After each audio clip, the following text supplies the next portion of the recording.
And now, from the heart of Wirt County, West Virginia, this is WCTV News. Hey WCHS, it's Aiden. And Nikki. Welcome back to WCTV News. This week's hot topic is about the discontinuation of water bottle give-outs during breakfast and lunch, which also ties into our student body food intake. Our investigative news team brings us to our special report. In what students call the 2024 water drought, county officials recently announced a decision to remove water bottles from the cafeteria at both the middle and high schools. Students who have come to rely on the convenience of water bottles at lunch have expressed mixed opinions ranging from confusion to outrage. I don't want to drink out of the water fountains. Since I'm on the sports team, actually, I usually would get two, so I'd have some for sports. I just know for me personally, I'm counting calories, and I don't want to drink them, with a milk. I think it's essential, and I don't think we should be spending money on strawberry milk and orange juice instead of water. Officials reference a number of conflicting causes, including waste, cost, and a lack of lunch participation. We had been giving out bottles of water with lunches starting back in COVID times, I think 2019-2020 school year. And then, so we had continued to do that, but the water giving out with lunches is not a reimbursable cost, so we don't get reimbursed for that. It has been determined that it cost $14,000 to provide water bottles to Wirt County High School students for the course of a year. And we are looking at our student enrollment, which is declining, and based on that, we're having to look at some funding and what we have with that and possibly reducing a cook. And we don't want to do that, reduce a position, because that's somebody's job, so we're looking at ways to cut costs and look at that, and the bottled water is something that we need to take a look at cutting.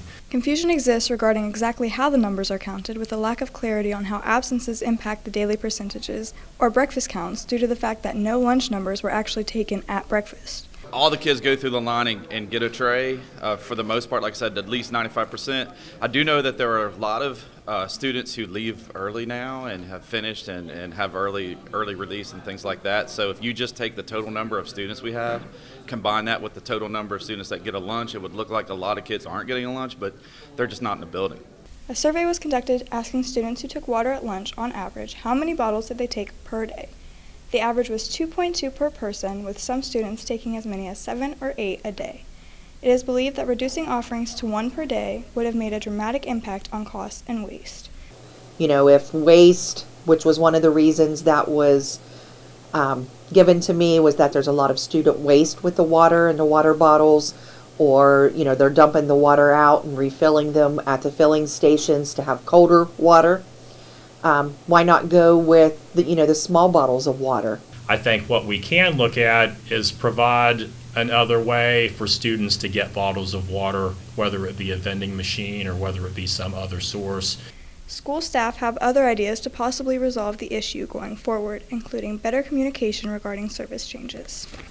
If this situation with the bottled water can create a better dialogue between the students here at Wirt County High School and the child nutrition office, and we can figure out a way to improve school lunches to where kids are enjoying them more and they're eating more school meals, and we increase that budget, I think this could end up being a win-win situation for everybody. WCTV attempted to reach out to Christopher Malonis, the County Child Nutrition Director, but he refused our request for an interview.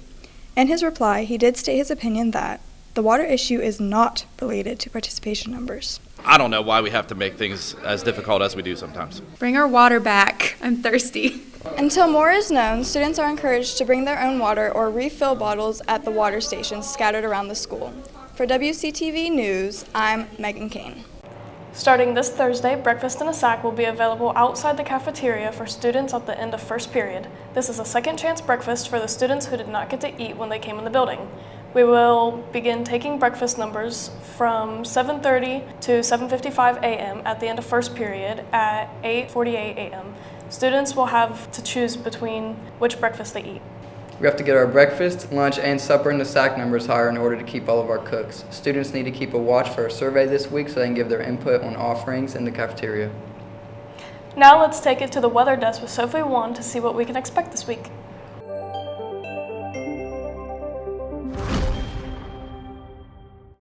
Good morning, Wirt County High. This evening will be clear with a low of 24. Wednesday will be sunny with a high near 54 and mostly clear in the evening with a low around 30. Thursday will be mostly sunny with a high of 59 and a low of 43 in the evening with a 30% chance of rain after 4 p.m.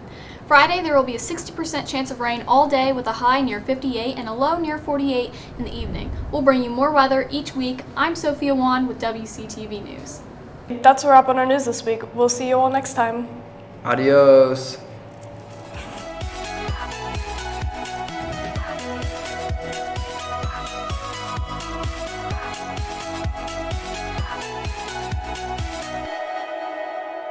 Have a great day, Wirt County.